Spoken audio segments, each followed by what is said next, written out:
habit. I get more done when I'm at home. Nice. So yeah, I was going to work outside. It's too hot. It's too hot.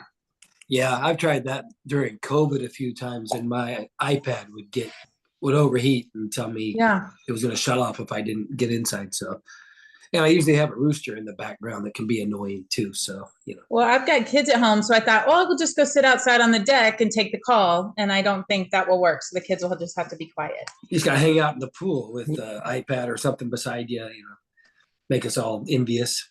Yep. I got my AirPods. Maybe I can float and make my calls today, or there you go. I don't know. We'll see. Well, I do a Thursday morning Bible study, and I did that out there this morning at 7. No, I'm in here now. It's hot. There's our host. There we go. McKay is on here. Chad. All of them are hiding, and there's Shelby. So cool. Well, I guess we'll just get started and people will roll in as they do. So we'll start off. Anybody have anything great or fun to celebrate we should share with us today? I'm inputting another windmill listing. Should go live on the 10th of July. Wonderful. Is it a newer one or one of the older ones? It's one of the old. It's a 2004. Okay. They're moving down to southern Missouri. Hey Tricia, did Ashley get hers under contract yet there on Vincent? Yep. She did? Okay. We looked at that and had a foundation crack that my folks were concerned about, so they didn't go forward with it. But it was minor as far as cracks go, I thought. And that's the first foundation crack I've seen in all of the windmill houses. I haven't seen one yet. So, gotcha. Did Regency build more of those than Chevalier, or did someone else build a lot of those? Regency's kind of built more now, and they've got 3. The 3 you see on there now aren't completed yet, but they've got them listed on the market. I think none of them are even really at the punch list stage yet. So, gotcha. So if you guys aren't familiar with windmill or carriage metals in peculiar, Regency Homes, Nate, I don't know his last name. Hyman. He's a very responsive and friendly professional builder. If you're needing someone, he's also building some homes out in Holden, I think, and a few other places right now. Does a great job. His wife is his listing agent, and he's built a couple for clients for me, and he's even kind of adopted people who had a crappy builder in the neighborhood build their place. He's even kind of adopted some of them and helped them with problems. So if you're looking for someone in a 55 and up area, Nate Regency Homes is a great builder. I'm sure Tony can attest to that as well. Oh yeah. But so anyone else have something going on for the group? No, that's all right. Joe, you got a class today? Yep. Sorry, I was still on mute. That's okay. Can you share that with us to remind people? Just geofarming with Realist, just kind of looking at some of the tools that we use if we're going to send out, if we're going to send out any kind of hard material, typically.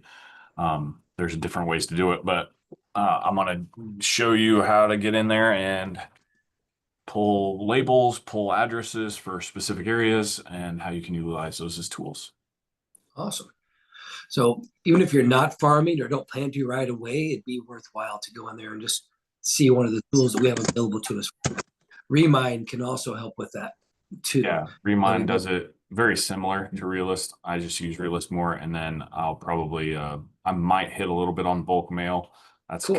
It kind of keeps changing though, so that's kind of won't probably hit that too much. Yeah, with the price of postage these days, you want to learn to do it right and make the most effective mailers instead of just doing what everyone else does. So, because I imagine so many of you throw away postcards you get from other agents on a regular basis. So what makes you read them or trash them is something to consider. So good job with that, Joe. I won't be there. I've got another meeting. So I was wondering, I renewed my Kansas license the other day, had to do a 3-hour core class, at the last minute to do that. Thank you, Darren, for reminding me about that last week. But I wonder how many of you guys do have a Kansas license? Raise your hand. So I'm closing a house this week in Kansas. It's a $590,000 listing or purchase for my clients. I would have had to decline it when the out of town agent referred it to me. So it doesn't take a lot of those to make that test in that class worth your time. So it's something to think about. Well, on jumping on that, Paul, Kansas is actually a lot easier than Missouri overall. And I was just helping an agent with it this week. I have a lead on a school. Like if you hear somebody that needs the school piece of that, they didn't go to school for it, $98. $98 is all it takes to go through, get the school done, and then go take the test. I think I took the test in like 27 minutes. So really, we live right here on the state line. Everybody should have their Kansas license, I think. It takes a little, maybe a week of your time total to get it all done, and then you're good to go. Just got to renew it every 2 years, Paul. And you only got to do one additional continuing ed. It's for Yes. everyone, so it's not tough. But if and you can do that for free at KCRAR. So that core class. I did it sitting in my recliner the other day. Took that core class. So, yep. So if you don't want to get your Kansas license, just send them to me. I'll be happy to help. There we go. Well, that's what I told Josh, because he hasn't got it, and I had to show some clients homes for him on the Kansas side. So, and I kept reminding him, oh yeah, this is $8,000 you're not getting, So, just something to think about. Kansas renews by your birth date, Chad. I think it's by your last name. Yeah, which you are probably. Mine was right the end of this month, and if you're a G, Chad, you're probably coming up too. So, yeah, mine would have expired Monday if I didn't take care of it. So you can log into the KREC website and check when yours renews. I always put mine in my calendar to remind me like a month or 2 months in advance. If not, Darren will remind you because he gets reminders, but I wouldn't rely on Darren to do that. It's not really his job, but we appreciate him doing that. But yes, Kansas staggers it out. They don't like the Missouri way where everybody in the whole state renews all at the same time. And I can totally understand why. So Kansas is staggered. Definitely log in and see when yours renews. Well, that's my Kansas rant. Thank you for backing me up, Brandy. So, got you. So I'm wondering, anybody have any problems or concerns you want the multitude of brains to contribute ideas on? If you have something, go ahead and share it. I gotta let my dog in. I'll be right back. I have a question.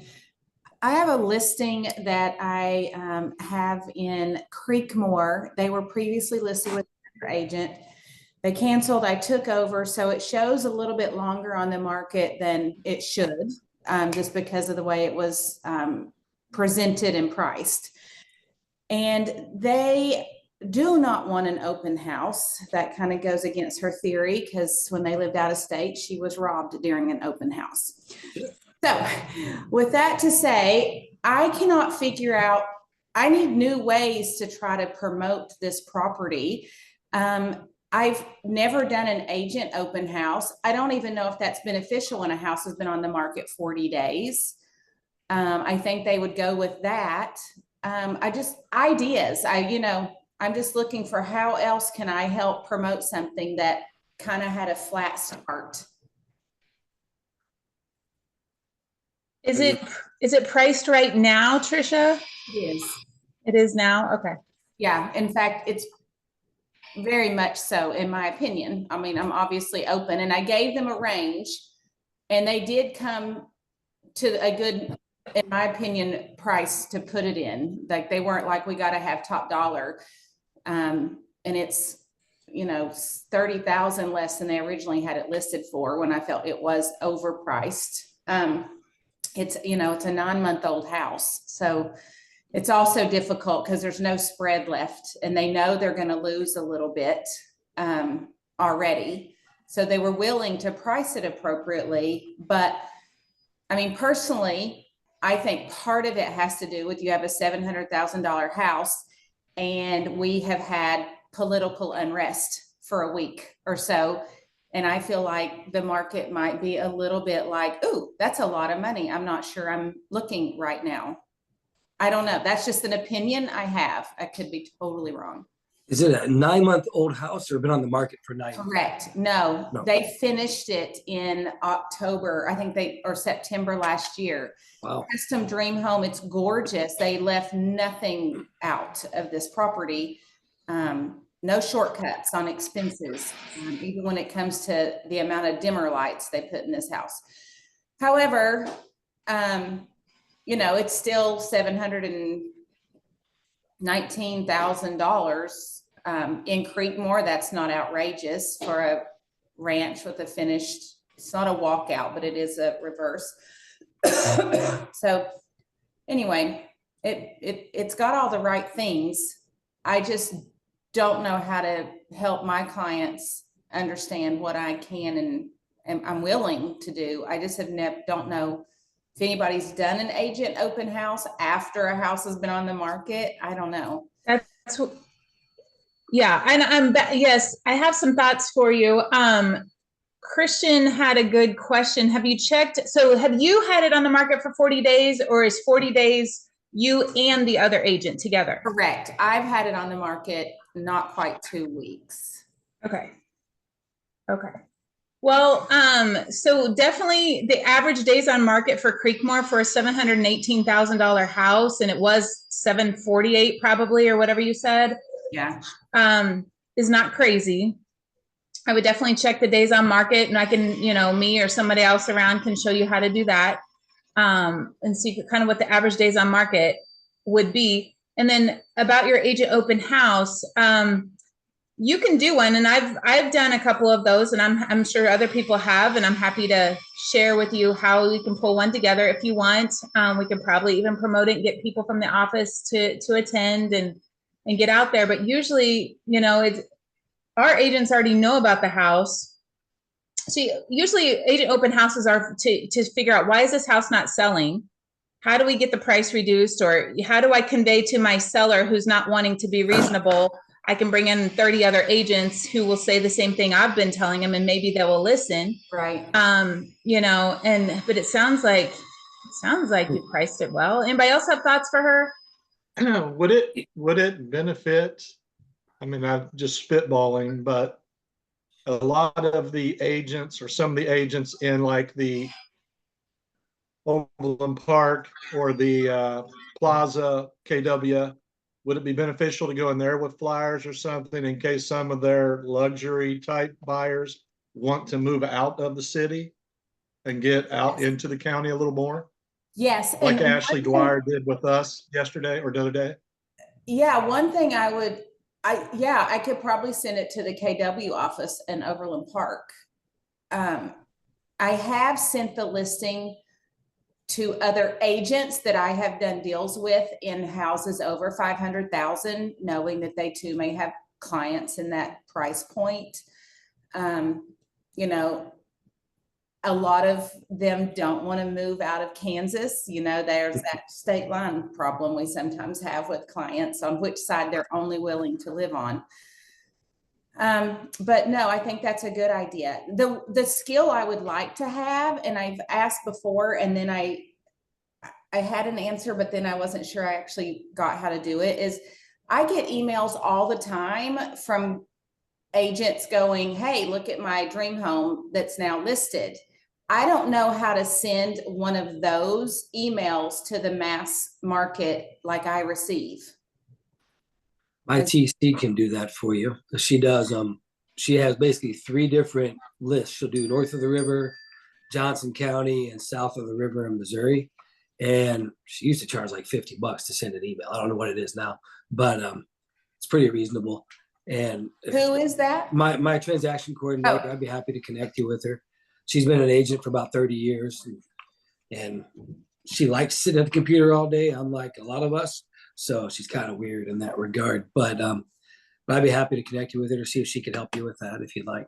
So I just feel like there's got to be a system somewhere out there that they're all using, that I get this beautiful flyer of their property and the headlines. And I feel like if I could send those to the Kansas area, even where people do shop more in that price point, that it might stir some interest that they haven't considered looking over here because they just don't even know about it. Well, you know, they Tried a little reverse prospecting. That's what I was just about to ask on MLS. in broker. Yeah, days, I was just going to recommend that Shelby's really good at reverse prospecting, and you should get a little lesson from her. I kind of tried once and I wasn't sure I did it right. I think I had to click on every one of them. If you go in Broker Bay, you can do people who have showed it or saved it, I think, and it's. Yeah. I That's found it easier. like 5 people. Okay, but Okay, you know, Shelby, I may call you because maybe I did it wrong and I did it where I had to click on each one. So what I do is I go into MLS and then I go into my listing, and you can totally call me afterwards, but I go into my listing. Kinsey, stop. And sorry. come on, Daycare's Kinsey. closed today. She is beating on her phone. I guess she wants clients to call her too. So if you go into MLS and you pull up your listing, at the very bottom it has the reverse prospects. And then what I do is I take and I copy all of those names and I put it into, imagine this, Shelby in Excel. I put it into Excel and then it puts all the emails into one column. And then I just copy those emails and I put it as a BCC to myself. So I send the email to myself and then BCC all those other people.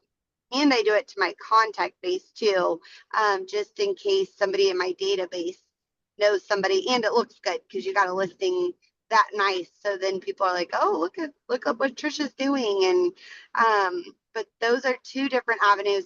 Sometimes I have agents respond back, oh my gosh, thanks so much for sending this, or oh, my clients they can't move that far. Sometimes they'll respond. So I haven't had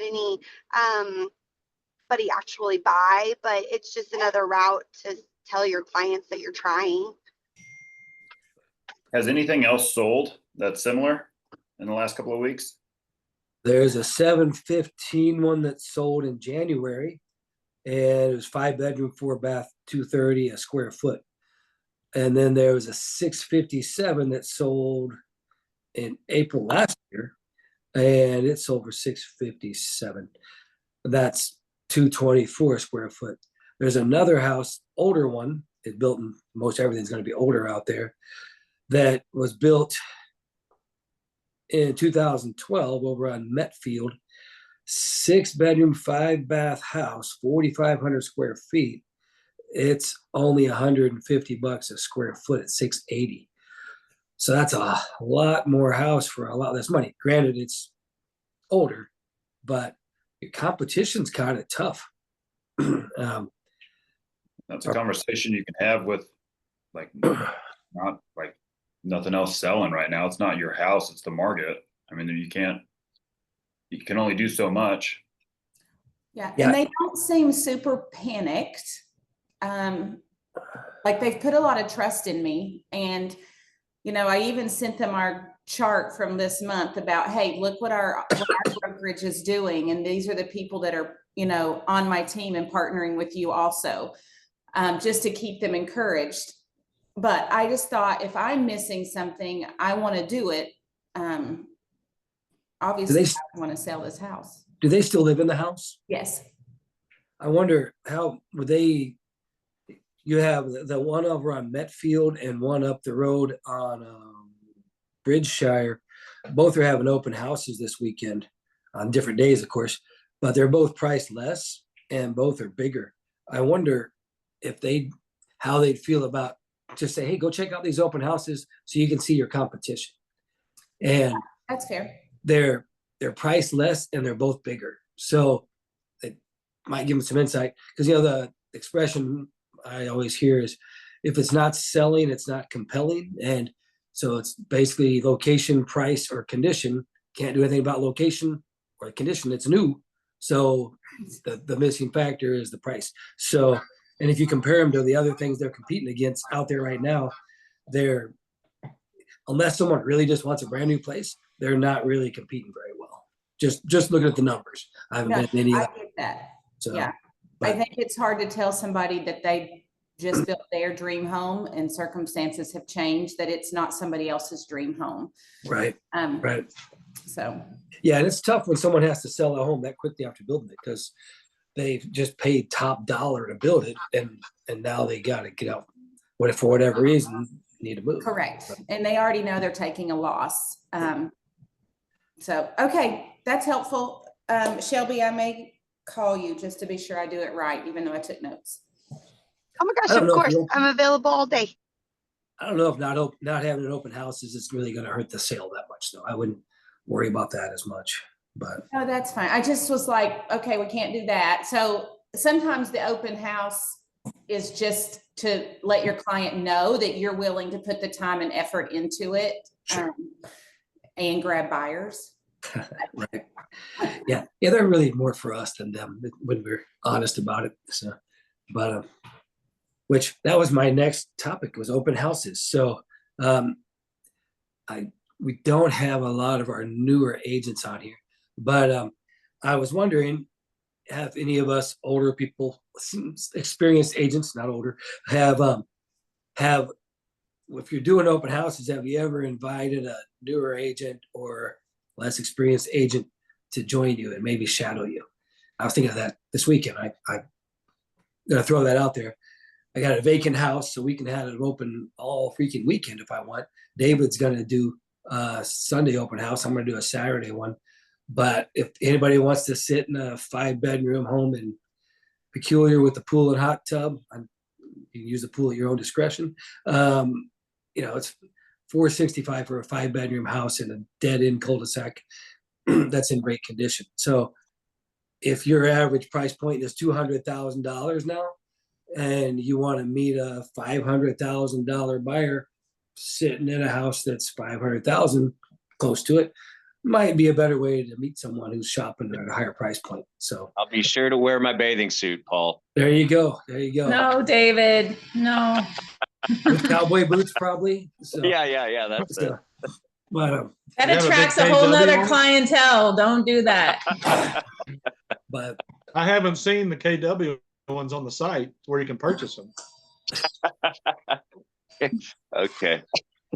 But just no excessive back hair. That's my request. Oh my God.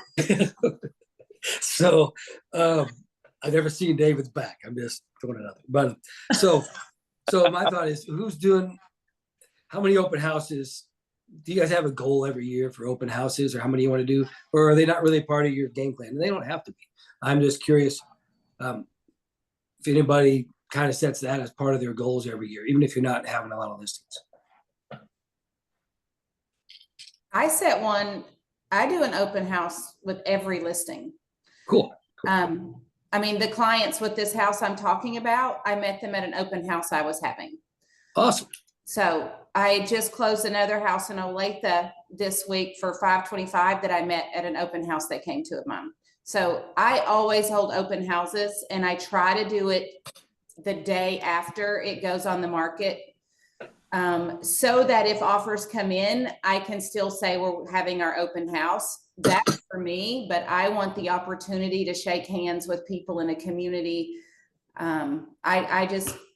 That's just me. I just like the opportunity to meet new people that I may not be able to meet another way. So you met people selling homes over $500,000 at an open house? I met people, well, these people are selling, yes. When they came to my open house, they called me after and said, we would rather work with you than the agent that we have. We see a difference. So that's how come they chose me to sell their house. So the other ones were buyers. Okay. That's what I want. So you met a seller and a buyer at an open house. That's what I'm going to reiterate. That you're not just meeting broke buyers or people who really can't afford to buy a home or nosy neighbors at open houses. Obviously, she's made will be making quite a bit of money from a few hours at an open house here and there. So good job. So they don't always work. No, they don't always work. When they do, I'm still grateful for all the ones that I did. If you did 10 3-hour open houses and got 2 deals out of it that are what, 500,000, 700,000, would that be okay? I think if you did the hourly, figured out how much you made per hour for those open houses, I think you'd be okay. So, But that's a great way to get your price point up. I know like Josh works with a lot of younger buyers, and they're in that 200,000, maybe 270 price range. And if you listen to his dad and host some $500,000 open houses on a regular basis, he's going to meet a different kind of buyer. And he's already got experience helping buyers, but why not double the money with a similar amount of effort, So Well, I love open houses. I think it's a great way to meet some people really quick, especially if it's a fresh listing, great listing, attractive house, great neighborhood, all that stuff. It's a great way to meet people. I love it. Built my business on it in the beginning, and every time I need a little bit of a boost, I'll pick up my open houses. Personally, I don't know. I'd love to hear what you guys think. And I see Christian's question, what time works best when hosting an open house? It all depends on the house for me, but I find I prefer a Sunday open house over Saturday. I get more people in on a Sunday than I do Saturday. And I like the 11 a.m. to 1 or 2. That's what I personally like. And it works well for me.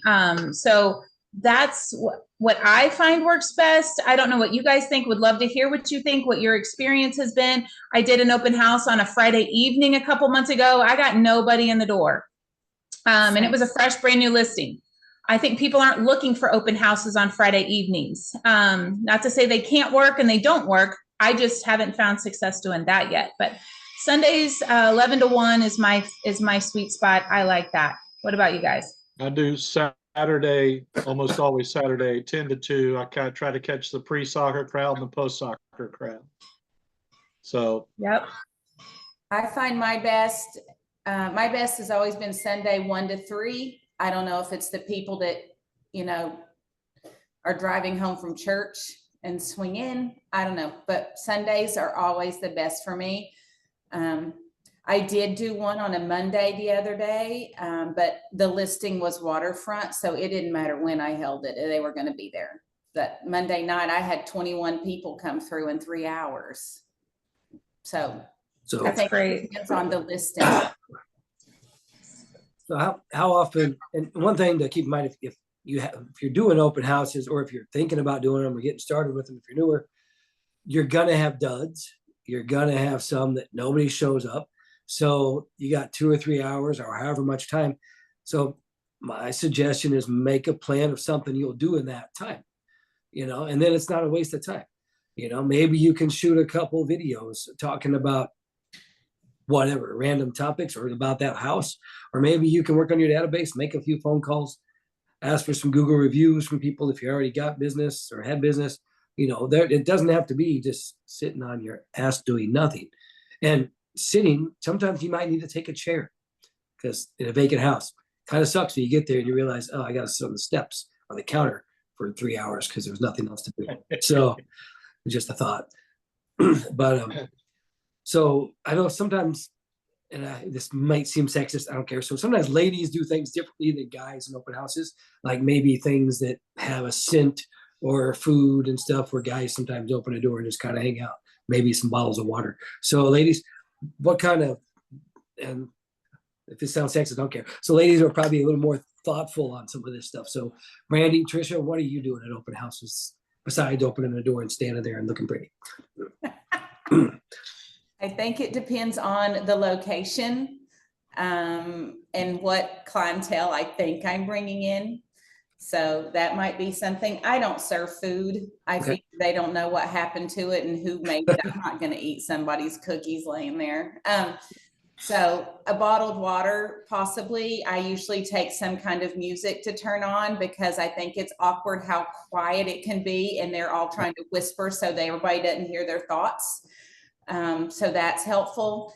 But I think the biggest thing for me with open houses is to take a sign and put it out there at least 3 or 4 days in advance that you're having it. Don't just depend upon the MLS for people to know, because then you're just catching agents usually who are sending their clients and they're already represented. You're trying to grab people who drive by it several times and go, maybe we should tell our neighbor about this house and they should come in. So I think to do your own advertising on social media and a sign that says this is what's happening on Sunday from 1 to 3.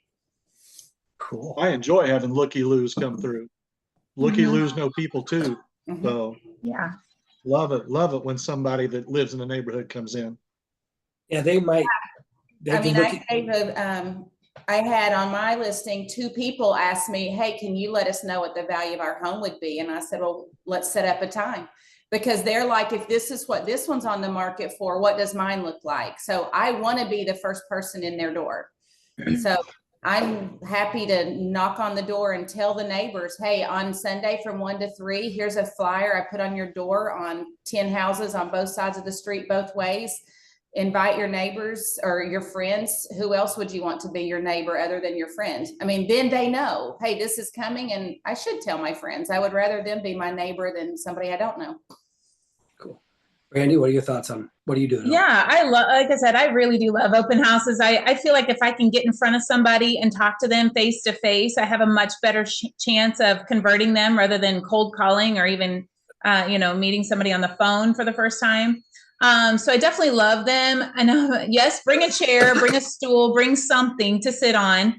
I have shown up in dress more than once. You'd think I would learn to bring a chair or keep one in the car. But yes, I've sat many times in the living room floor or on the stairs. So bring a chair, but also you talked about sexist or the difference of genders. How about that? You talk about a vacant house. If you're bringing a chair, you bring toilet paper too, because I can't tell you how many times these people pack up the house and they take the toilet paper out of every bathroom. I'm like, what are we doing here? So anyway, my car at any given time has a couple rolls of toilet paper in it for not only emergencies, but any, we don't encourage that behavior, but sometimes nature calls and you got to do what you got to do. But anyway, so toilet paper, but I do like snacks. I don't do it a lot, and I used to do it a lot earlier on. So in the winter when it's super cold, I would love to set up like a little coffee bar and have a percolator of coffee, just making coffee. It makes the house smell really good. You coming in from the freezing cold into the warm, you got coffee. I would serve cookies. I learned very quickly, don't serve, if you're gonna do that, don't serve cookies with sprinkles, because they go everywhere. And then chances are you can't find a broom. Chances are there's not a trash bag. It's a whole thing. Like if you're going to do cookies, you're going to have to do a bunch of other stuff. I do like food though. And I'll tell you why, because if they do take your brownies or your cookies or whatever you're serving, they will usually stand around and talk to you while they're eating it. And I like that. I don't love it when they just buzz on through. Tony, it looks like I did an open house for you and you had granola bars and bottled water sitting out. And I thought that was a nice touch. I think people do like it, whether they take it or not. I think it's a nice touch personally. I like it. Tony, is it, sorry. Cater a little bit. People will partner with you. Big Daddy Donuts did mine once. I mean, we did have the sprinkle problem, but local companies might like to be a part of it. It's true. If I'm trying to sell a house that's in a pretty high family type area, I leave granola bars and stuff. If the house is vacant, I leave water, and then I leave baskets of granola bars and things. Chewy granola bars, not crumbly. Yes. We have families that come in and the kids are whining because they want to go eat or whatever. Well, if they're chewing on a granola bar or whatever while mom and dad are looking at the house, that helps them stay in the house. So, and it helps my other agent friends that will do open houses for me. There's something there if you forgot to bring something to eat. And I leave it there if the house is vacant. I wonder how many of you guys have seller's disclosures and stuff available for them there at the house. Yep. And right I always take one copy with me and I write in a red or pink pen across the top, original, do not remove.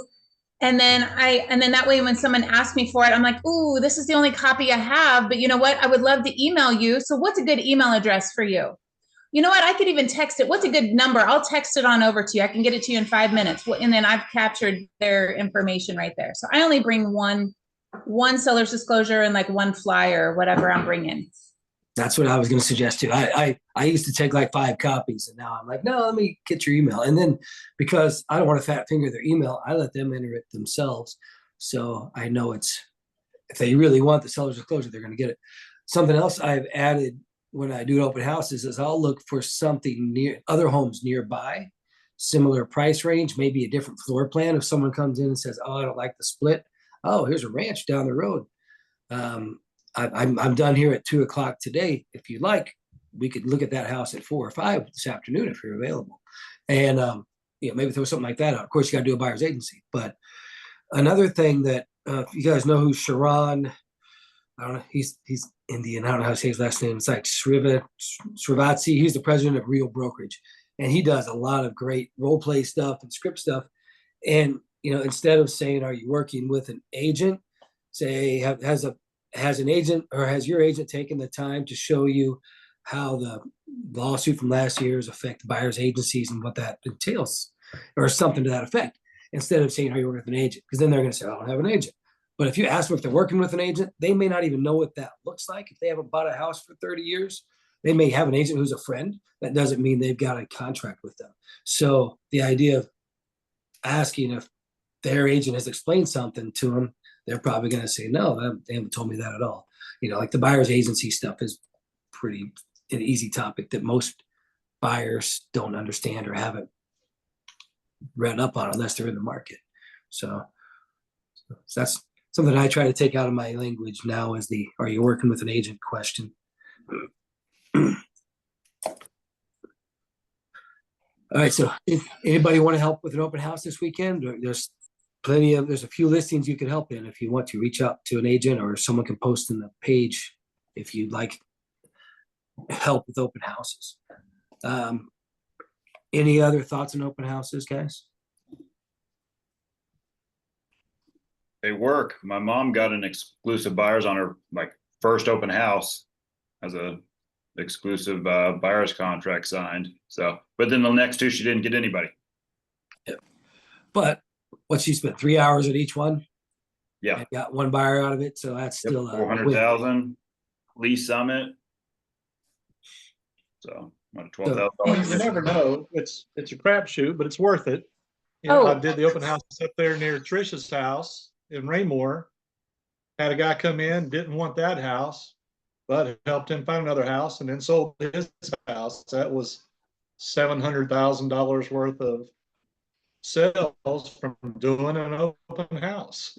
So, and then sold that house. So that was $1 million worth of sales right there. So it's way profitable. It's your mindset going into it.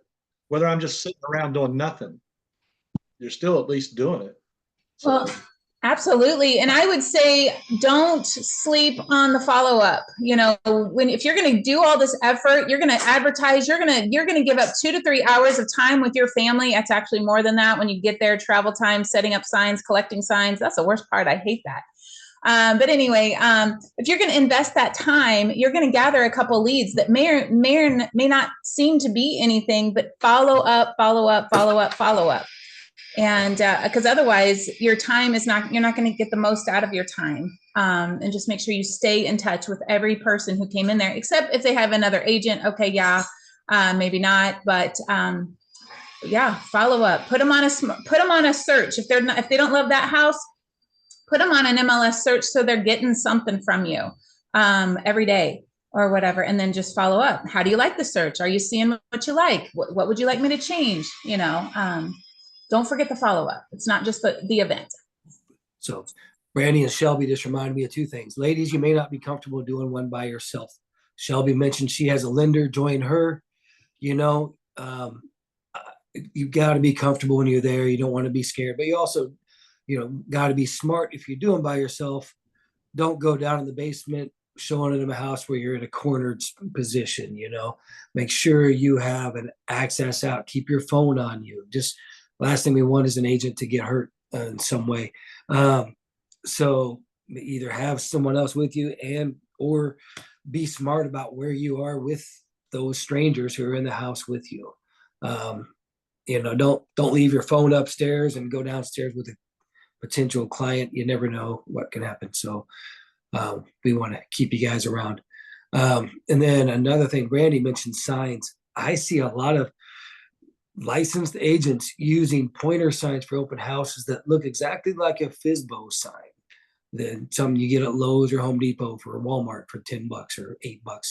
Get your name on the sign. If you're going to put 10 signs out or 5 signs out, why wouldn't you want your name to be seen as much as possible?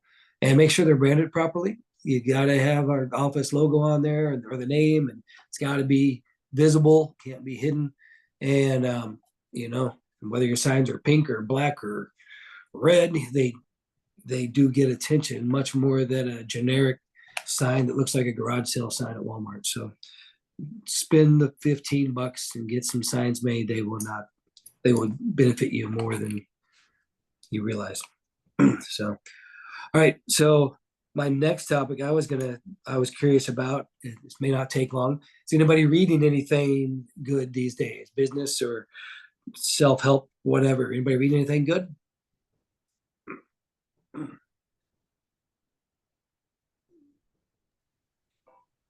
I recommended a book yesterday from the finance committee. It was called Rich Dad, Poor Dad.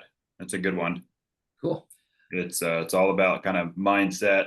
And I said, I used a line from that book on my wife when we were dating. I said, I'm not poor. I'm just a rich person that doesn't have any money right now.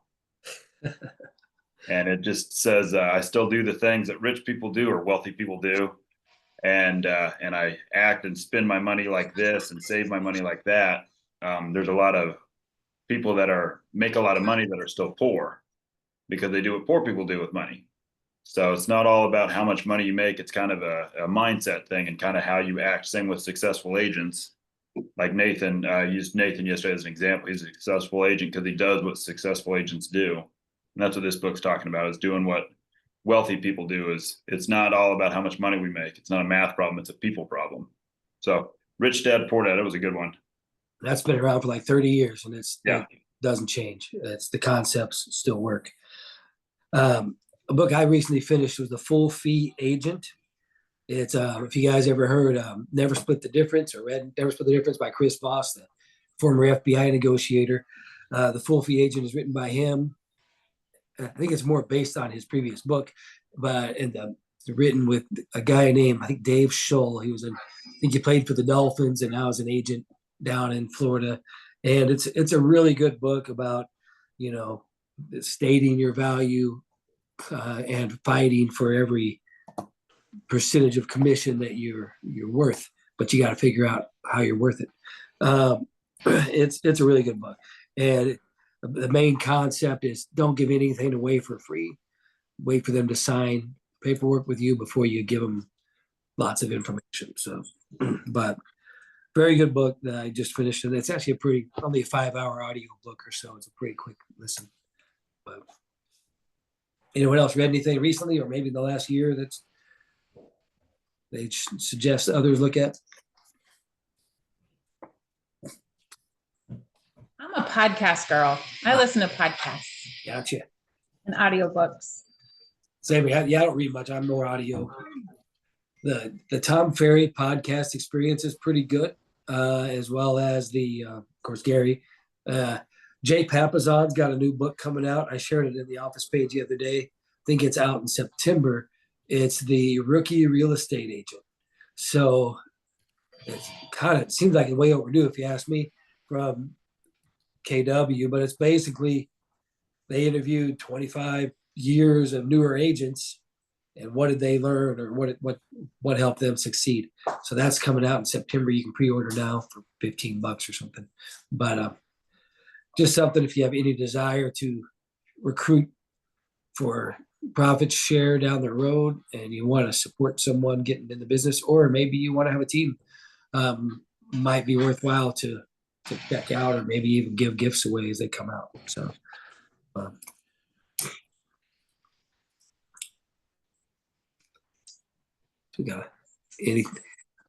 we guys have any other fun topics to talk about? I have one that came up this morning. I've got somebody that wants to, I've got a listing that's not been selling my flip, and he wants to lease it from me and kind of do a whole special thing, but he's got his house currently listed in Creekmore across the street from my one of the new builds we're working on that I'm closing on tomorrow. And he said, hey, well, we don't know our agent. She's doing a really bad job. Can I fire her and hire you? so then we can lease your property and do all this other stuff. And now they're trying to say, well, it's going to cost you, we spent $2,000 on your house to get it ready with all the cleaning and all the other stuff, which they didn't clean it. Or they didn't do video. I think they just did photos on it. And I'm kind of, I just kind of want to stay out of it because I don't want to step on people's toes and I don't like to do that. But he also reached out to me, says this agent doesn't seem like she knows what she's doing, overpriced her house. We want you to come sell it for us so we can move into your house. So I'm not a broker, but I have done this a long time and I coach new agents. So I would be very, very careful. That if Darren were on here, he'd probably tell you too. If anybody ever says that to you, what's that? I just talked to him while we we're on the mastermind actually, but I thought it was a good topic to bring up. Well, I'd love to hear what he has to say. He said, he said they reached out to you. So you're not doing anything wrong. I can technically go ahead and write up the new exclusive rights to sell on the date that theirs expires, but they've signed like a 1-year listing agreement. So they're trying to get him to pay like $2,000 to cancel the contract. And it doesn't say that anywhere in his exclusive or anything like that. But he said they could also tell him, no, we're not canceling. And he said, and then at that point, you could have a lawyer probably for $50 and say, hey, we're unsatisfied with your work. And that may do it, but it's just a negotiation at that point. But he said I'm not, and again, I was like very nervous about this. I don't like to take business from other people, but also they're not doing their job. So Well, I was always trained and coached to be really careful because we're not supposed to tell people how to cancel their agreement with their other agent. We're supposed to stay out of that. And so I always tell people, we say, if they were to say that, say, oh, I am so sorry. I would, as much as I would absolutely love to help you, because you're signed with this other person, I can't help you. However, if you should ever find yourself with a canceled or expired agreement, then I could help you. Mm-hmm. And they'll say, yeah, but we don't like our agent. She's no good. She's not doing anything for us. Okay, I hear you. I absolutely think I could help you. But until you have a canceled or expired listing agreement, I can't help you. Wink, wink. Canceled. Yeah. Like it can't be canceled. I've done that once, and Darren had me steer them toward that agent's broker. And that's then that broker had to sign off on them canceling that. Yeah, I had to have that in my records before I signed them to a new agreement. Yeah, so, he said, he texted me not too long ago, and he goes, oh yeah, well, she says that her broker said it's going to cost $2,000 to help offset those upfront expenses. And then if I do decide to relist it within 6 months, the amount will be applied as a credit towards the commission when they sell the house. I think that you of course you can't advise him of this really. Right. Like Brandy said, but I mean, if he wants them to go away, he could say, I'll give you this much, go away. He could talk to their broker, but yeah, sadly you can't tell him that. So, and if he received anonymous notes, you probably shouldn't want to do that either. But right. You do got to be careful. Send it from my wife's phone. yeah, nothing, no text, no email. I don't know how you got this, but this is, you go to level 4, you ask for this section. No. Maybe you buy a burner phone. I don't know, but I'm not giving advice. But here's the thing. If a seller doesn't want to be in a contract with you, how can they say it can't be canceled? Right. I don't understand that. Like, if they don't want to work with you, I just don't think there's any contract that any judge would say, no, you have to work with this agent that you don't like. A judge also would probably say, you've got nothing here saying that he has to pay you back for expenses you incurred. I mean, we all take that chance when we're paying $500 for pictures and videos. We take that chance, and that's part of our business, sadly. But if you fill out something that specific that says, hey, we're going to spend this much on marketing, if something changes and you cancel, this would need to be paid upon cancellation. You can do a form like that, but if they didn't, then there's nothing that I'm aware of. I'm no broker holding them accountable for that expense, which that's part of the gamble we take in this business. So, And that's what kind of Darren was saying. He said that they could just take it to a lawyer and say, we're not canceling. And then the sellers could just say, okay, well, we're not going to allow any showings. yeah, true. And then just kind of be a stalemate and be waste of time. Right. So, and yeah, and that's part of the, like, I just felt very uncomfortable in that spot because I want to help them. I'd love for them to buy my house and do it all, but it's also not my listing. I don't want to steal it from somebody else. I think that's right, Jake. Those red flags you've got, that check that you feel, I think that's right. It's wisdom, and hopefully it all works out and you do get it and they do get to buy your house, but they've got some legwork to do on their side first. Yeah, I hope so. That'd be nice to get that thing going. Yeah. So unless someone else has something, I've got another question for you guys. So who wants to role play with me for a second? I got you, Paul. All right.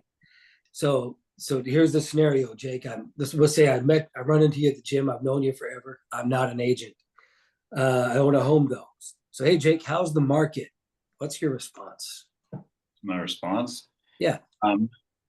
It's not too bad. It's kind of flat right now. It's tricky, really. Some houses are selling very quickly. Some of them are sitting on the market, and we don't know why. It seems like those 10 out of 10 homes that will sell in any market go very fast still, but those 7 out of 10 homes where most homes fall can kind of be hit and miss. So it's kind of a little bit of a tricky market. I don't think I've ever been to your house. Where do you guys live at? Okay. So how many people would have kind of checked out halfway through him talking there? Yeah, no, I was unexpected. That's usually how it happens though. You run into Bob at Quick Trip and he asks you that question. So a question, what my coach tells us to say is, it's really interesting. Why do you ask? And then let them talk.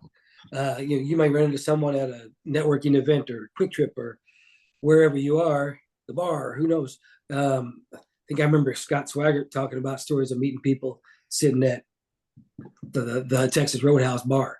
That's how he would interact with people sometimes. But instead of spilling your guts, and maybe like I would have the risk of rambling and I ramble. So asking them, why do you ask? They may say, oh, I'm just curious. I inherited my mom's house. Or they may say, I'm just curious, and then you can, go whichever direction. But the idea of asking them for more information so you can answer more specifically, or maybe arrange to meet with them later, is just a thought. Because too often we want to vomit up stuff, and too often it doesn't make sense, or it's not the most current information, or it doesn't apply to their situation. So thanks for playing along. Paul, do you remember that old bold exercise we did? I think we would stand up around the table in our group and we would have a pin or something and we would pass it around and you had to ask a question. And it was just ask question after question after question after question. And then if you couldn't come up with a question, you had to sit down. And it was a rapid fire, like hot potato kind of thing. Right. So that exercise early on marked me to realize I've got to ask more questions. Yeah. Okay, why are they asking? That's a great question. Oh, well, what is it about your house, or what is it about that area? Keep asking questions, and you can guide the conversation where you want it to go by asking questions way better than just vomiting whatever information you can grab quickly because you were caught off guard. And I'm guilty of that. And it might be kind of fun to do that exercise in the market center sometime where we just practice asking great questions. I think that's a skill we all need.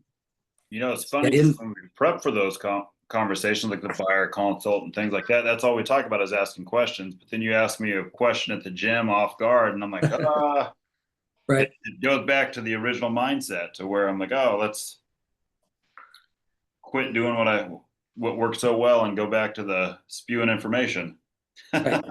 We all do it. They may have asked just to make conversation, or because they know you're a realtor, which is great. If they know we're a realtor when we run into them someplace else, that's what we want, right? But figuring out what's the intent of the question is really, without being like, what the hell are you asking me that for? But just kind of you know, it's really interesting right now. Why do you ask? You know, because it's always interesting to us, right? So that's not a lie. May not be paying us any money at certain times, but it's still interesting. So, so that's just my quick rebuttal for you when it comes to that. And Jake mentioned asking questions in the buyer's listing presentations, and in that full fee agent book, he talks about not being a listing presentation, but a home consultation, and it's really about the first 10 minutes of when he talks to people is asking them questions. You know, what makes you want to sell right now? Where are you going to go next? What are your next plans? What are you looking for in your new home? What do you hope to get with this home? Because 99% of our clients have already checked their Zestimate and they know what they think they want for the house. So if we go in there and tell them a number when they've already got some random number in their head, we might alienate them right away there. And but if we ask those questions, we can maybe eliminate some of those hard conversations where we end up throwing them off and messing up their mojo and where they think they want to go. But Good stuff, Paul. Good job. This has been a great call. thanks. So who's Brandy, are you saying it's okay if in the middle of the meeting this next week, I just stand up and go, "Hey, Laura Crotty, what's the market doing right now? What's your answer to that? What do you think?" she'll hit you. She will, okay? I don't know. Yeah, Laura, even just calling her name out right now, she probably just instantly broke out into a sweat. Wow, am I right, Laura? Yes, you know me so well. No, I would say it's interesting. Why do you ask? Okay. There you go. Good girl. But cool. So anyone else have anything fun to share? What's going on this weekend? Anyone doing something fun with their family? Hey, it's there's a lot of fireworks displays going on even this weekend. Might want to check that. I think Belton and Raymores is this weekend. I don't know if you guys think if you're needing something to send out to your database, if you're needing something to send out, maybe do a little quick search on all the different fireworks displays where somebody can take their family to go watch and throw it in an email or a text, make a post about it, something just to provide some sort of value. Send them fireworks. No, Jake, that is dangerous. Do not send them fireworks. Well, unless it's a pop by and it's maybe some sparklers or those little snappers or whatever. But we don't want to be responsible for accidents. But just so that's going on this weekend. I know a lot of these have music and food trucks. It's a whole thing. So that's going on. Maybe you can find a few years ago, when I had an assistant one year, she created this nice thing, PDF that we shared on Facebook, and we sent postcards out to certain areas that had like 10 different fireworks displays listed across the metro, mainly on the Missouri side. And I probably had 20 people call me asking how they get tickets to go to a firework display. I'm like, tickets? Who the hell sells tickets to a fireworks display? Just go watch them. But yeah, it was so weird. And it was all like South Kansas City area, like Longview Lake area. So it was really weird. I've never had that. None of them wanted to buy a house. They were all just curious about the fireworks tickets. So, right. Well, that's interesting. Why do you ask? right. I'll take $20 if you got some money, but yeah. Exactly. But well, cool. Well, I'm gonna let you guys off here early. So have a great weekend.